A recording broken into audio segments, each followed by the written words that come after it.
kamu pun harus memberikan satu sesaji. Apa sesajinya, bah? Daging. Maksudnya daging apa, bah? Kambing? Ayam? Atau daging apa? Bukan daging kambing, bukan daging ayam, tapi daging manusia. Kaget Hendy. Bagian dada ini berlubang dan jantungnya pun hilang dimakan oleh siluman harimau.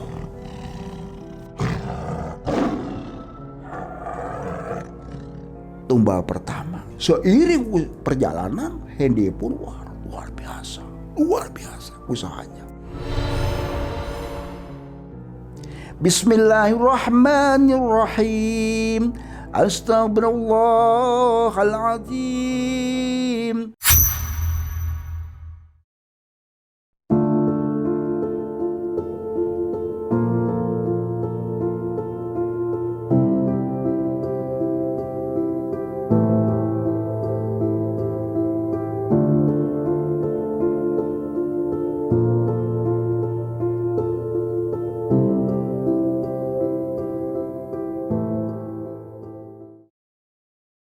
Bismillahirrahmanirrahim.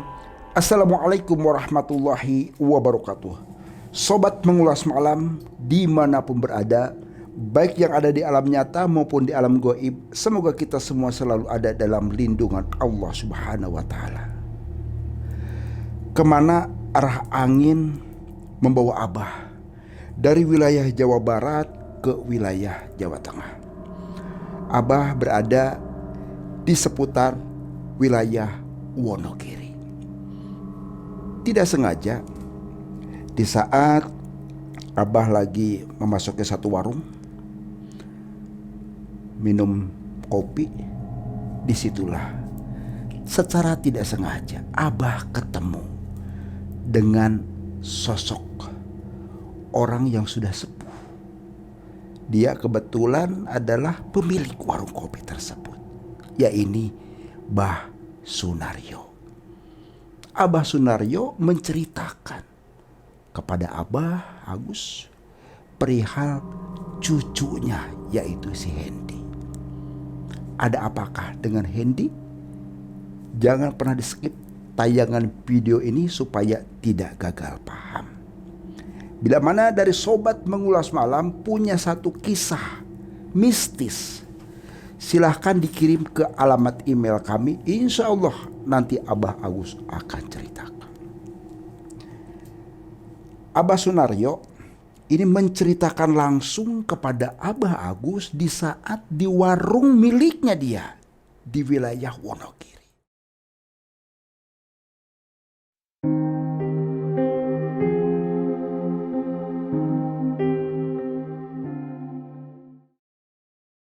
Abah Sunaryo menceritakan perihal cucunya kisaran tahun 2015. Sebut saja di sini adalah Hendy. Sosok anak muda kisaran 24 tahun, di mana ibu sudah meninggal dunia, ibunya sendiri. Dia sebagai anak piatu. Bapaknya, ya ini sebut saja Mas Bram, ini meninggalkan begitu saja.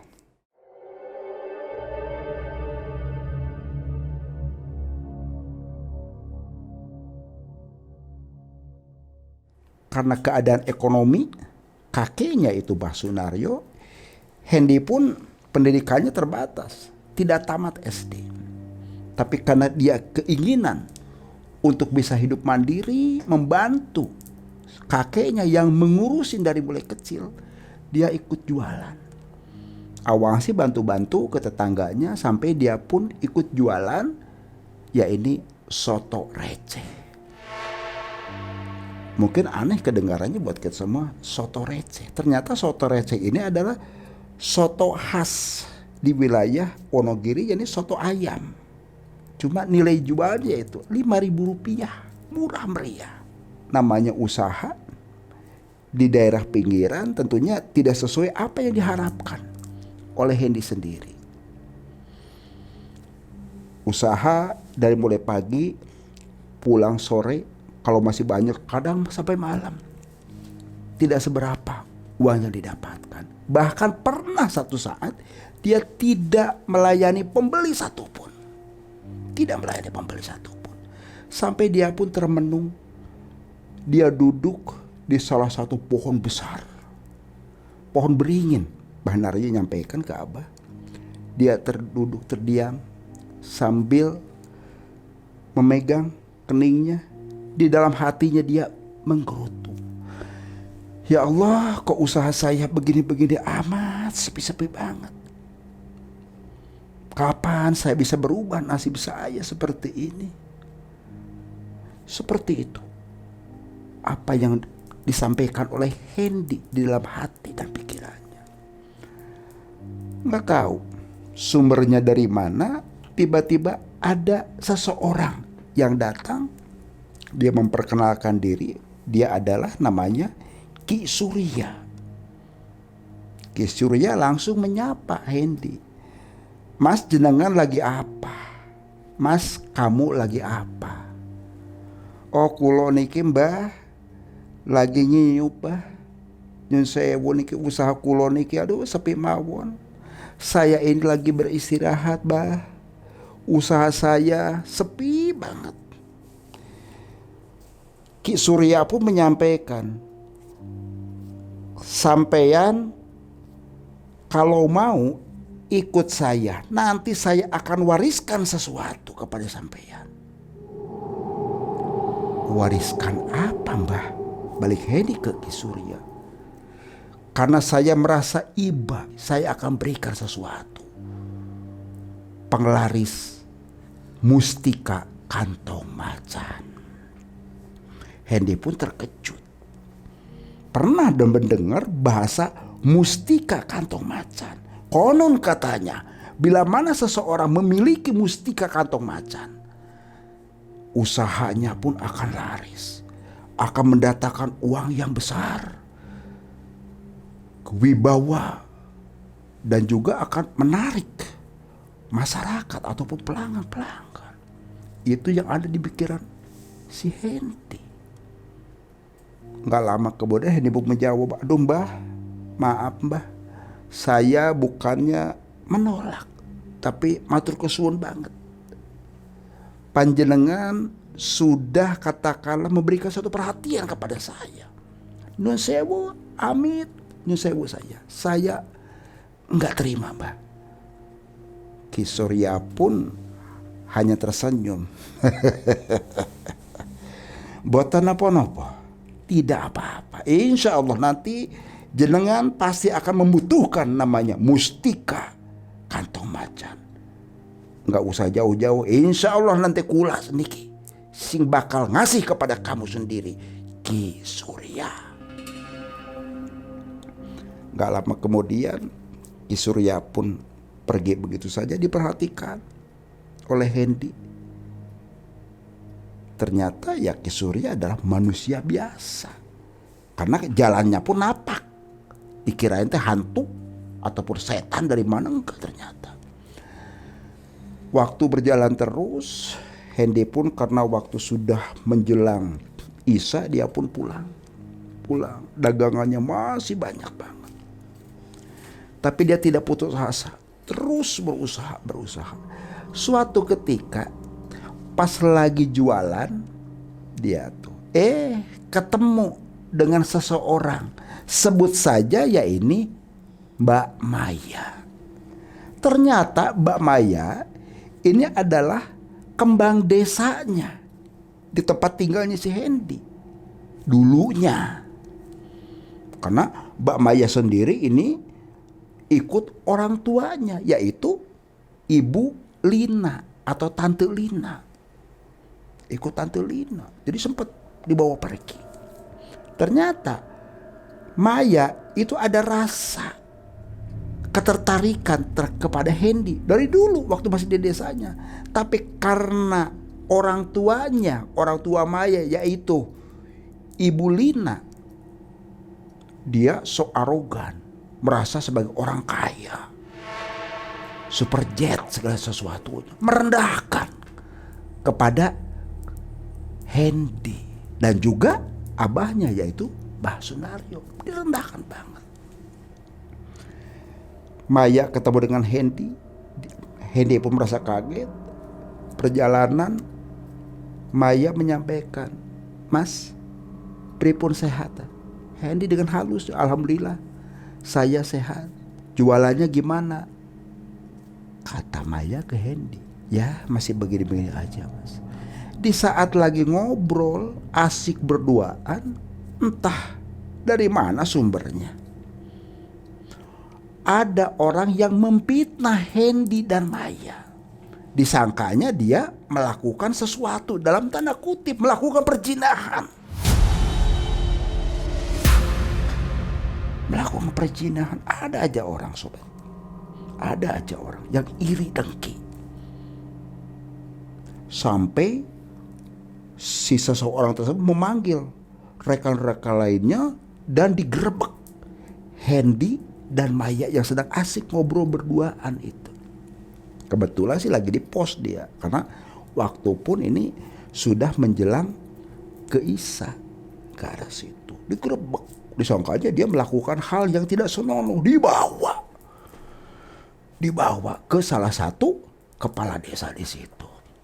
Ribut semua, menyampaikan bahwasanya manusia ini, Hendy dan Maya, telah melakukan perzinahan. Ini akan membuat aib kepada kampung kita, akan apa seluruh warga di sini. Kata seseorang warga di situ, "Udah pukulin aja, gebukin, usir dari sini, telanjangin kalau perlu." Kepala desa dengan arah bijaksana, "Diam semuanya, diam. Biarin bapak nanti yang urusan." Ditanya oleh Pak Kepala Desa, ya karena Hendy dan Maya pun merasa tidak melakukan yang dituduhkan oleh seseorang, dia pun mengelak. Tapi ternyata salah satu warga tersebut itu memang senang ke Maya, dibikin fitnah seperti itu. Mau tidak mau, dipaksa oleh warga di situ, nikahkan udah. Bingung, Hendy bingung, Maya pun bingung. "Coba hubungin keluarga kamu," kata kepala desa ke Maya dan Hendy. Ya Hendy pun bingung. Akhirnya disampaikan lagi, karena yang nikahkan itu adalah memang dari pihak perempuan. Kepala desa sampaikan, "Keluarga kamu di mana?" Kata kepala desa ke Maya, "Oh, orang tua saya ada di kota." "Coba telepon." Ditelepon, nggak taunya nggak aktif. Karena memang desakan dari warga segala macam, dibikinlah wali nikah segala macam, dan dinikahkanlah Hendy dan Maya pun tanpa diketahui oleh keluarga besar dari Maya. Maya dan Hendy yang sudah nikah pun, dia tinggal di salah satu kontrakan. Dia pun bayar hanya sebatas bulanan. Pagi-pagi seperti biasa, Hendy menyiapkan untuk dijual, tapi karena sudah ada istrinya yaitu Maya, dibantu. Selang beberapa minggu, bulan berjalan, 3 bulan lah perjalanan waktu, ada telepon masuk ke Maya. Diangkat, ternyata itu adalah dari ibunya yaitu Tante Lina.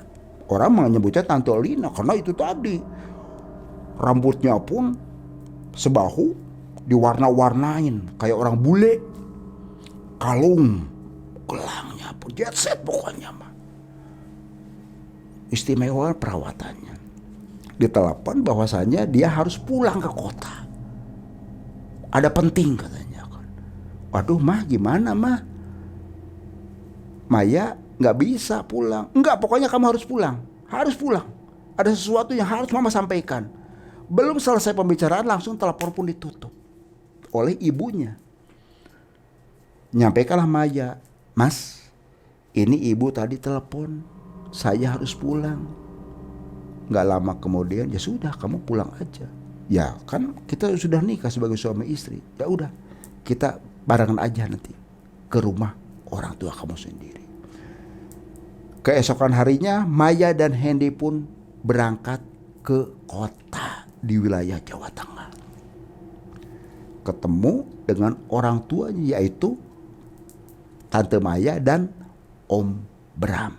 Ternyata Om Bram ini adalah bapaknya si Hendy, yang meninggalkan begitu saja waktu Hendy masih kecil. Sampai ibunya pun, ibu Hendy, sakit-sakitnya dan meninggal dunia karena ulah bapaknya. Kaget. Ada Om Bram. Om Bram melihat Hendy pun kaget. Tante Lina ya kaget juga. Maya, itu siapa itu? Oh, ini suami Maya, mah. Kurang ajar. Masuk sini. Masuk sini. Langsung Maya dan Hendy diinterogasi habis-habisan.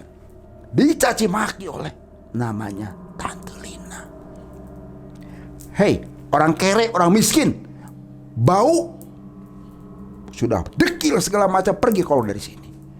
Kenapa saya dulu bawa anak saya si Maya pindah ke kota? Supaya tidak dekat dengan kamu. Sekarang kamu nikahin, kurang ajar kamu. Marah Tante Lina. Bram pun sebagai bapaknya ikut-ikutan gila. Merasa sebagai orang kaya raya, rumah megah, bak istana, security di mana-mana, memanggil itu Tante Lina. Security datang, suruh keluar dia. Manusia busuk ini suruh keluar. Manusia yang tidak tahu dia suruh keluar. Digeret itu Hendy. Digeret. Maya sebagai istrinya pun ya teriak-teriak. Mah, tolong mah. Bagaimanapun itu adalah Hendy adalah suami aku, mah. Jangan sampai dianiaya. Tidak bisa. Tidak bisa, marah. Digeret sampai dipukulin. Di depan istrinya, yaitu Maya. Maya nangis. Mengiba kepada ibunya, yaitu Tante Lina. Dan Om Bram. Notabene sebagai bapaknya si Hendy. Dipisahkan. Cinta kasih seseorang yang baru berumah tangga seumuran jagung itu dipisahkan dengan paksa karena gila harta sebagai ibunya. Pergi, Hendy pun balik lagi ke kampungnya. Maya ternyata ini sudah dijodohkan oleh ibunya, yaitu dengan seseorang yang konon katanya seorang pemuda tampan, kaya raya, dia juga seorang pengusaha, yaitu sebut saja si Randy. Ya Maya pun ya terus saja menolak. Tapi karena dipaksa, Maya pun harus menerima lamaran dari keluarga Randy. Hendy yang ada di kampung halamannya merasa tersakiti, merasa betul-betul teraniaya, merasa terhinakan, sakit hati kepada ibu mertuanya yaitu Lina, dan kepada bapaknya yang tidak tanggung jawab yaitu si Bram. Sampai teringat lagi apa yang pernah disampaikan oleh Ki Surya. Secara tidak sengaja Hendy pun ketemu lagi dengan Ki Surya dan menyampaikanlah Hendy kepada Ki Surya. Ternyata Hendy menerima apa yang akan diwarisi oleh Ki Surya, yaitu mustika kantong macan. Hendy dibimbing oleh Ki Surya dari mulai cara ritual, cara penggunaan kantong macan, sampai memberikan satu sesaji. Bagaimana Mbah cara penggunaannya? Jadi begini cu. Jadi Ki Surya pun ini menganggap Hendy ini sebagai cucunya yang akan mewarisi mustika kantong macan. Cara penggunaannya, kantong macan ini ada dua, kanan dan kiri. Sebelum dipergunakan, jangan lupa nanti kasih minyak misik. Dari minyak misik ini, mantra Aki berikan, baca mantra tadi. Kamu sedang menggeluti usaha, ya ini soto receh. Yakin dan percaya, bantuan dari Mustika Kantong Macan. Jangan kaget nanti. Banyak pelanggan, banyak orang yang akan datang ke kamu, dan uang kamu pun akan banyak. Dan pastinya kamu pun akan banyak dihargain orang. Kamu akan lebih berwibawa, kata Ki Surya ke Hendy. Ingat, kamu pun harus memberikan satu sesaji. Apa sesajinya, Bah? Daging. Maksudnya daging apa, Bah? Kambing? Ayam? Atau daging apa? Bukan daging kambing, bukan daging ayam, tapi daging manusia.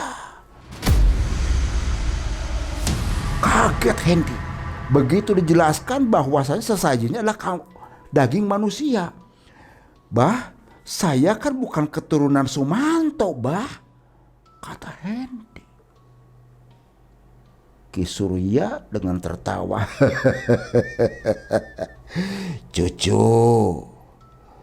Cucuku,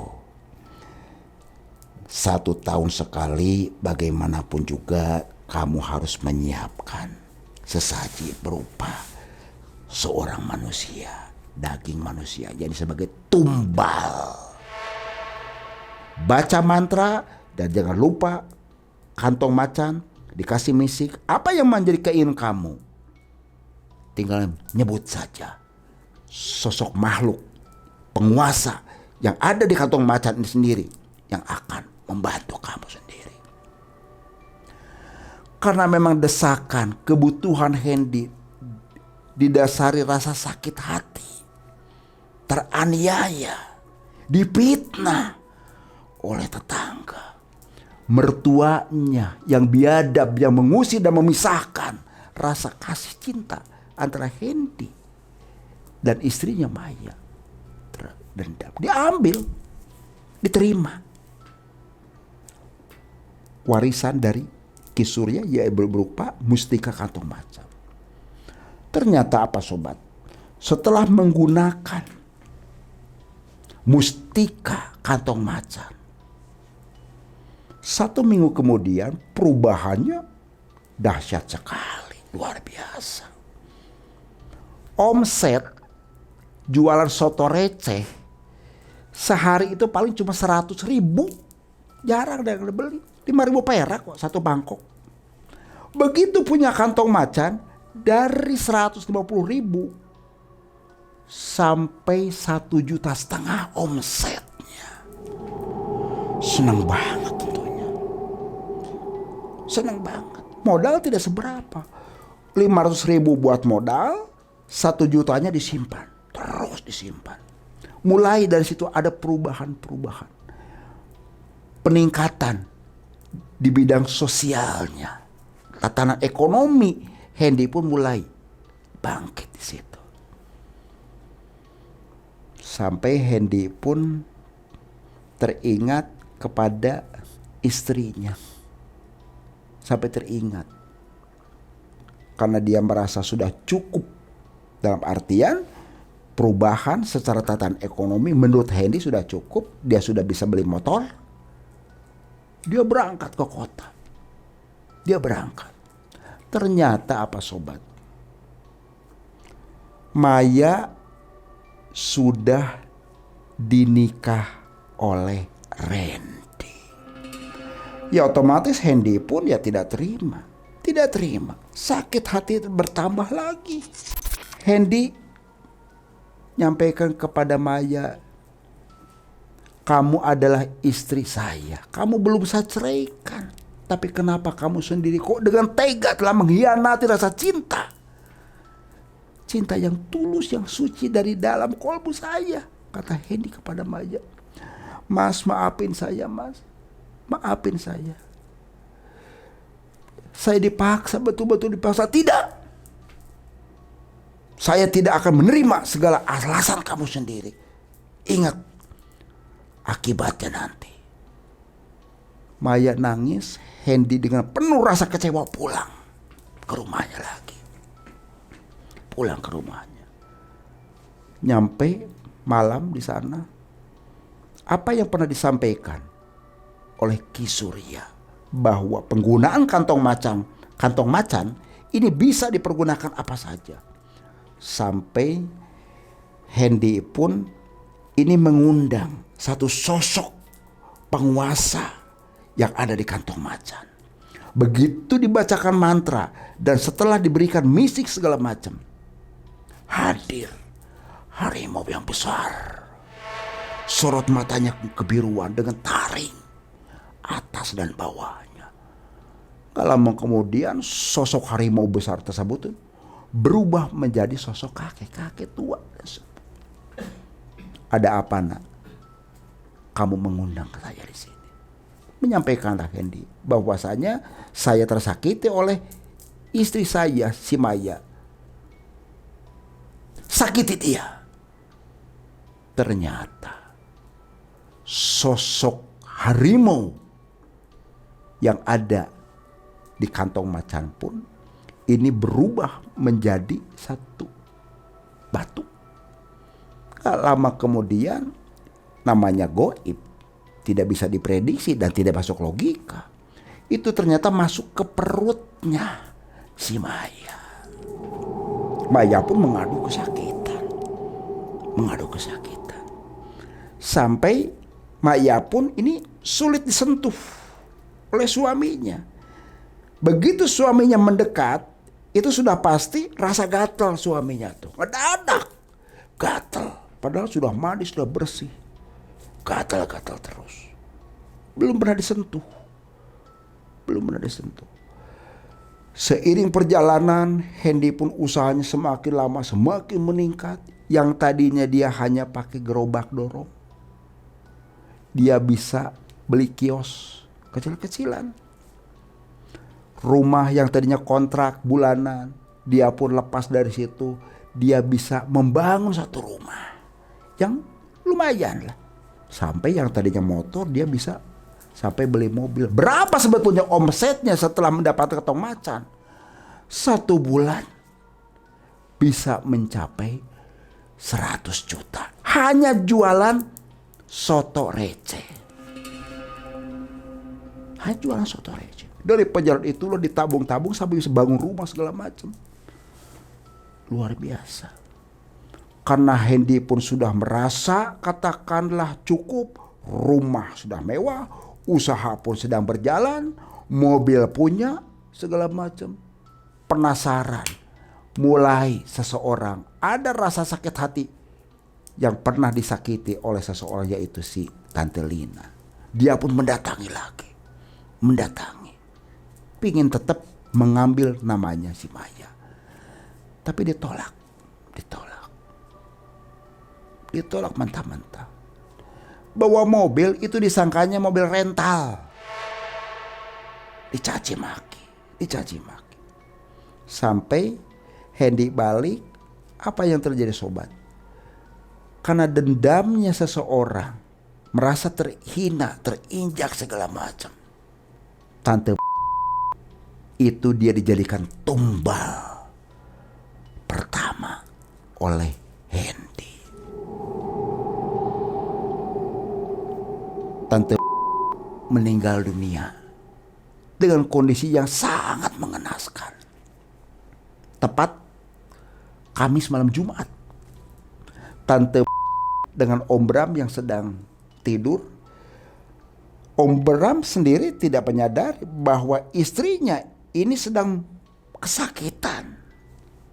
Dari tempat tidur dia jatuh berguling-guling. Ada satu sosok makhluk, yaitu tadi siluman harimau yang begitu besar dengan kukunya yang panjang. Raut mukanya Tante Lina pun ini dicabik-cabik.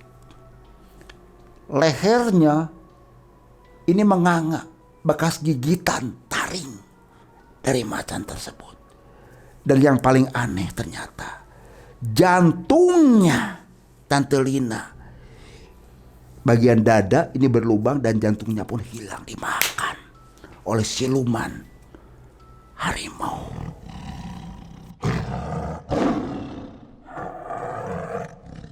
Tumbal pertama. Seiring perjalanan, Hendy pun luar biasa usahanya. Yang tadinya rumah mewah, dia beli lagi rumah sampai 3 sekaligus, 3 bangun. Usahanya pun dia buka cabang di mana-mana. Kondisi Om Bram pasca meninggalnya Tante Lina ini pun ya sampai jatuh miskin. Setelah miskin mau tidak mau ini seorang bapak yang biadab yang tidak tanggung jawab datang lagi ke Hendy. Tapi yang namanya Hendy dengan arif dan bijak, ada apa Pak? Bapak kesini, tumben-tumbenan Bapak kesini. Bapak masih ingat tidak dulu Bapak telah meninggalkan mendiang ibu, notabene istri Bapak sendiri dan saya sendiri. Tergoda oleh perempuan-perempuan di luar sana Bapak. Om Bram pun menyampaikan dia minta maaf segala macam. Tapi ya Hendy tidak terima begitu saja. Karena rasa sakit hati. Bukan masalah bicara dosa dan segala macam yang ada di benak Hendy. Tapi saya harus membalaskan rasa sakit hati mendiang ibu saya sendiri di benak Hendy. Ayo Pak masuk. Bapak sekarang gimana? Aduh saya sudah tidak punya rumah segala macam. Maksudnya bagaimana? Yaitu rumah. Pasca meninggal istri saya itu Tante Lina. Ya, saya pun kere begini saja. Ya sudah Pak. Bapak di sini aja udah. Tinggal sama Hendy. Dah di sini. Gimana Bapak udah makan? Oh belum, sok makan. Makan segala macam Hendy, si Bram di tempat anaknya segala macam. Tapi akan kembali rasa sakit hati yang amat sangat dia pingin membalas dendam atas meninggalnya ibunya, mendiang ibunya Hendy dulu. Ditumbalkan juga pada tahun kedua. Di benak Hendy tetap dia ada keinginan untuk bisa mengambil lagi istrinya yaitu Maya. Dia datang ke sana. Dia datang karena dia sudah menjadi seorang yang kaya raya segala macam dan ketemu dengan mantan istrinya itu Maya, menyampaikan. Tapi karena Maya pun masih punya suami yaitu dengan si Randy, ya menolak. Tapi karena semua berbicara uang, segala sesuatu di dunia ini memang uang yang berbicara. Uang bukan segalanya, tapi segalanya memang harus ada uang. Beres dirafah itu si Randy. 3 bulan kemudian Maya pun dinikah lagi oleh Hendy. Maya dibawa ke rumah Hendy, namanya pengantin baru, anggap aja pengantin baru lagi. Sudah terputus sekian lama, mulai di saat akan melakukan hubungan suami istri, ternyata Hendy pun begitu mau menyentuh Maya, ini gatal badannya pun, gatal, kaget ini sendiri. Baru teringat bahwasanya Hendy lah yang telah mengirim santet melalui siluman di kantong macan tadi kepada istrinya Maya karena sakit hati. Bercerita Hendy kepada Maya. Maya pun marah. Ternyata ya Mas Hendy ini tidak sesuai apa yang diprediksi. Sudah tega menyakitin saya sendiri. Hendy pun menjawab lagi, bukan saya menyakitin, sebagai rasa kasih sayang saya sebagai suami terhadap kamu sebagai istri tidak boleh disentuh oleh laki-laki lain. Dijelaskan, tapi Maya pun tidak terima. Sampai katakanlah Maya pun mengetahui persis bahwa usahanya suaminya, yaitu Hendy, dari mulai nol meningkat, rumah mewah, mobil segala macam, telah melakukan satu pesugihan, ya ini dengan mustika kantong macan. Tidak terima. Maya pun meninggalkan Hendy. Mas, mohon maaf, kita bubar saja. Saya tidak mau memakan uang-uang yang haram. Dan emas sendiri sudah tega menghabisi ibu saya sendiri. Dan juga bapak tiri saya. Notabene itu adalah bapak kamu, kata Maya ke Hendy. Hendy pun mempertahankan, tapi karena ini sudah menjadi satu keputusan, Maya pun berangkat begitu saja, pergi meninggalkan Hendy tanpa membawa uang sekalipun. Dia datang yaitu ke makam ibunya dan juga ke makam mendiang bapak tirinya, yaitu Om Bram. Hendy sepeninggal istrinya pergi meninggalkan usaha yang sudah mulai meningkat segala macam, sudah dicukup mapan lah gitu, mulai agak sedikit goncangan. Sobat, baru seseorang kalau lagi ada di atas, terkadang dia pun suka lupa kepada siapa dia itu telah dibawa, telah diangkat derajatnya, syariatnya dari siapa. Setidaknya seperti itu. Tapi setelah ada satu ujian, baru teringat ke namanya Mbah Surya atau Ki Surya. Dia mendatangi. Apa yang ada di benaknya Hendy? Bahwa dia ingin memutus, ingin mengembalikan mustika kantong macan kepada Ki Surya. Ki Surya pun dia tidak bisa semudah itu. Dia menolak. Cucuku, kakek sudah mewariskan semua ini adalah untuk kamu. Apapun yang terjadi, ya kamu sendiri harus menerima segala sesuatunya. Gak bisa kakek, gak bisa, kata Ki Surya. Kondisi bingung Hendy. Karena setiap tahun itu harus membelikan sesaji berupa tumbal manusia tadi. Kalau kambing sih gak masalah, ini manusia, daging manusia. Karena yang meninggal itu pasti diambil jantungnya. Mertuanya, Tante Lina meninggal, jantungnya diambil.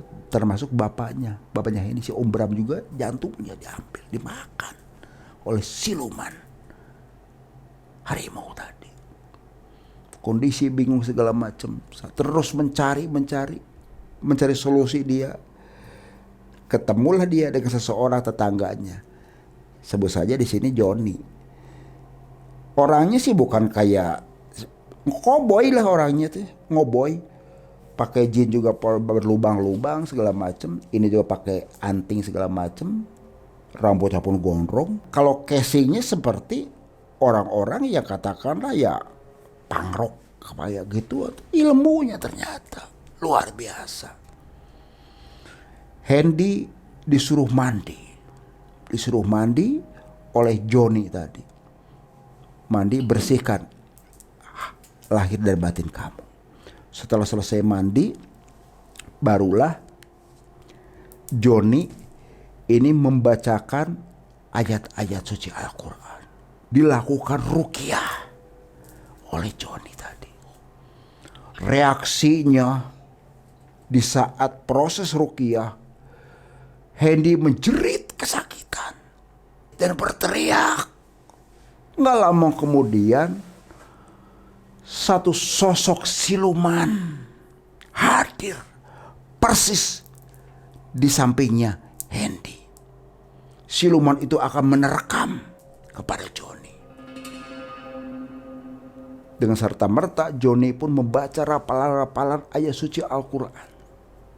Bismillahirrahmanirrahim. Astaghfirullahaladzim. Astaghfirullahaladzim. Astaghfirullahaladzim. Innallaha ghafurur rahim. La ilaha illallah. La ilaha illallah. La ilaha illallah. Muhammadur Rasulullah. Allahumma salli ala Sayyidina Muhammad. Allahumma salli alaihi wassalim. Terus Joni membacakan hafalan-hafalan ayat Al-Quran. Sosok siluman itu pun tidak diam begitu saja. Dia hampir menerkam kepada Joni. Begitu Joni membacakan salah satu hijab, Bismillahirrahmanirrahim. La tudrikul absaru wa huwa yudrikul absaru wa huwa latiful khabir. Allahu Akbar. 3 kali. Tumbang ternyata sosok siluman menghilang begitu saja. Sehilangnya siluman harimau kejadian tadi, Hendy pun pingsan, terkulai lemas. Ambil air, Kang Joni membacakan rafalan-rafalannya ayat suci Al-Quran, diminumkan, mulailah sadar. Sampai Hendy pun selama 1 minggu terus dibimbing oleh Joni. Alhamdulillah, wasilah dari Joni, Hendy pun ini bisa terselamatkan. Putus dengan namanya pesugihan mustika kantong macan. Ingat bahwasanya kita harus perbanyak doa, perbanyak sholawat dan dzikir kepada Allah Subhanahu wa ta'ala. Tidak ada kekuatan, tidak ada daya apapun, hanya kepada Allah Subhanahu wa ta'ala. Itulah sobat Mengulas Malam, satu kisah yang diceritakan oleh Abah Sunaryo kepada Abah Agus waktu Abah di Wonogiri. Kita ambil satu hikmahnya seperti tadi.